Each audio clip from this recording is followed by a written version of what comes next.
Hey, it's Dan, and welcome to Unified Gaming. So in this one, we're going to play Trash or Grab, the game where we check the Golden Vendor, the Infinite Archive and Scholarium to see are their items are absolute trash, or there are a few things that you should grab. I will focus primarily on PvP, but we'll touch upon PvE and just gold making too, so obviously pay close attention. It's also worth noting that this video is recorded on the 24th of August, and if you are watching this in the future, the items will be different.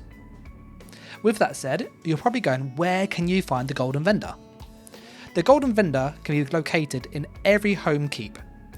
If you are playing on DC, it's Northern High Rock Gate. If you are playing over on the Aldmeri Dominion, it's down in the Western Elsewhere Gate. And if you are playing on Ebonheart Pat, you can find her in the Southern Morrowind Gate. It's worth noting, as I said, that she does rotate every week. And if you want to stay up to date with this series, then do like, do comment, but more importantly, subscribe so you don't miss out. And as always, a massive thank you to all of the YouTube members and Patreon members who get early access, exclusive content and much more. There's details down below. So for this one, what is she selling? The first set we have is Dark Stride. Reduces the cost of sneak and sprint on the 5-piece. This is pointless, so just don't buy this. You will get this if you want to finish your sticker book. You then have Sheer Venom. Sheer Venom is fantastic. This is a really good PvP set. When you deal damage with an execute ability, you inflict a poison that scales up. It's really good. If you use poison injection, which is kind of what you would use this set with, Nightblade, this is a passive dot that you can apply on any target. So although there's a 6-second cooldown, there's no target cap. So it's 6 seconds per target, which means this is really, really good. So for a dot like bow build, this is fantastic. It's also worth noting that this is bind on pickup, which means you cannot trade this with other players. So if you haven't got this, I would say buy it. I don't have this, I'm going to buy this because this is really, really good. And you can obviously use AP or gold as you see fit. I find gold easier to get because, yeah. The next one then is Vestments of Warlock. This is a set that is bind on pickup. So again, this is a dungeon set. When you cast an ability that costs resources whilst under 25% magicka, you get 11,000 back. In all honesty, sets like this, although they sound really cool, they're not good because Wretched Vitality is just vastly better. You got also Lich as well, which is another magicka set that gives you loads of regen. So I find that the regen is better than a big chunk. So in most cases you would not use this, and even in PvE you wouldn't really use this. The next item you then have is Prisoner's Rags. This is a bind on equip, which means it's tradable and reduces the cost of sprint by 50%, and whilst you're sprinting you get magicka back every second. This is okay. Now you can make some really fun niche builds with this. So for example, if you use this with the mythic that makes your sprint cost magic instead of stamina, then you can basically have an infinite vampire invisible sprint build, if that makes sense. Because the vampire has a passive, which I'll just show you here. So down in vampirism at stage 4, unnatural movements, whilst you sprint you get invisibility, and it goes to 3 seconds sprint, and you get it whilst you maintain that sprint. So you could make this work on very niche builds. Are they highly effective? No, it's fun. So this is a fun set, that's about it, with some mythics, that's about it. For the monster sets we have Infernal Guardian. This is a base game item.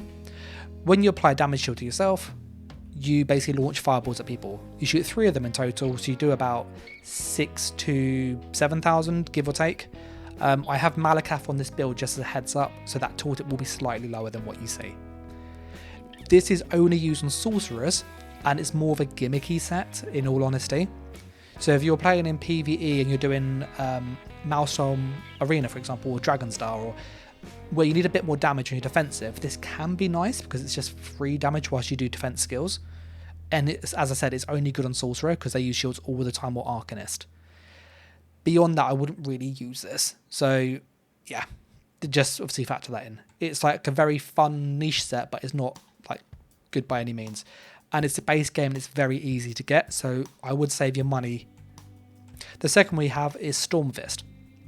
When you deal damage, you have a 10% chance to create a Thunder Fist. It crushes things and does a huge amount of damage. This is really, really good in PvE. Like, this is one of the best PvE just DPS sets for like the base game. So if you're playing like base game, you don't have any of the DLC, this is like one of the best sets to get. The dungeon is quite easy in all honesty, but it's still worth getting because you can obviously just buy all three of these and transmute it as you see fit. If you're someone like me, I would personally probably hold back on a helmet because you can get helmets a lot easier than shoulders. If it was a shoulder, I'd say buy it straight away because shoulders are keys. They take a while to farm with Undaunted and stuff. You can just go on a vet dungeon, get this really fast. So I wouldn't like worry massively with these. I'd kind of skip both. This is the part of the video now where we do go and check the Infinite Archive. And I've had a like little sneak peek already, and there's some really good stuff there. Like, if you don't normally watch this part, like watch it because it's probably the best thing in months. It's so good.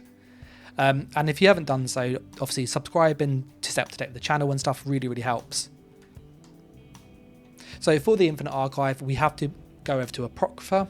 This is a place that you can access free, thankfully, so this is awesome, and all people can access this. Once you get inside this area, you need to move to the far east and look for Filer All.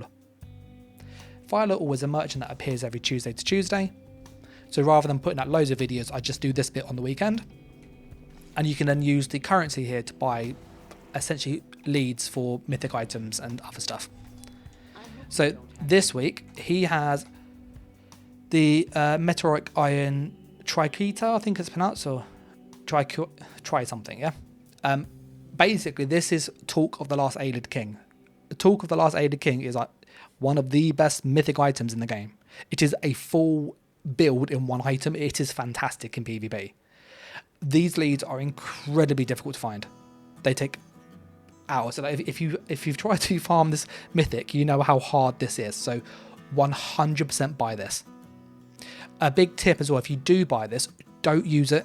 And I know you're going to be like, Dan, what? Don't use it until you get all the other ones, because the drop chance, you can't get a duplicate whilst you have this lead already active. So what that means is that if you get a chance for one of the leads for the talk, well, you've already got this one ticked off now, which means you can get one of the other 4.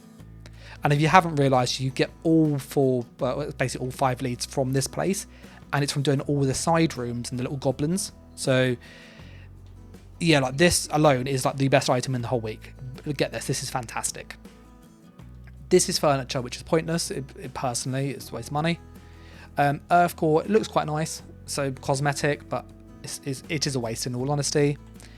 And then for the scripts, intellect and endurance, so that minor regions is fantastic. This is really good. It is worth noting that this is only 2,000 for me, and that because I already know this. So if one of my characters knows this cost is reduced by 5 times almost. So normally this is 10,000, but now I pay 2,000 because I know it on one character.